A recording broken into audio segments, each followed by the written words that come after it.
కాళేశ్వరం విచారణను తెలంగాణ ప్రభుత్వం సీబీఐకి అప్పజెప్పడాన్ని వ్యతిరేకిస్తూ బీఆర్ఎస్ సభ్యులు ఆందోళనకు దిగారు.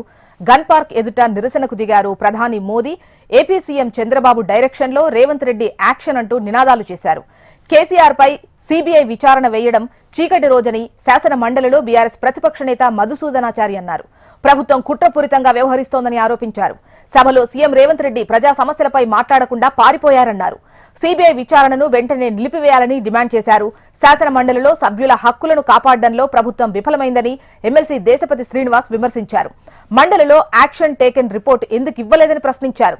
బీజేపీ డైరెక్షన్లో కక్షపూరిత రాజకీయం నడుస్తోందన్నారు.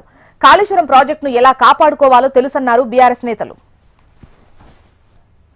రేవంత్ రెడ్డి గారు మాట్లాడుతున్నటువంటి మాట ఏ సిబిఐనైతే రాహుల్ గాంధీ గారు విభేదిస్తా ఉన్నారో, ఏ సిబిఐనైతే మోడీ సమర్థిస్తా ఉన్నాడో, మోడీ సమర్థించేటువంటి సిబిఐ చేత ఈయన ఎంక్వైరీ ఎందుకు చేస్తున్నాడు?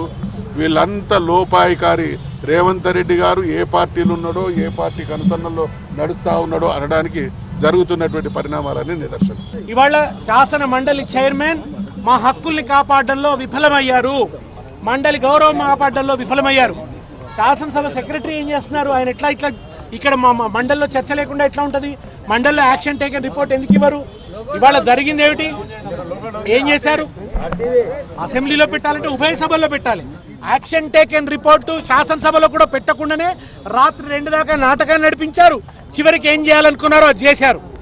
ఇవాళ మా హక్కులు కాపాడడంలో ఆయన విఫలమయ్యారు.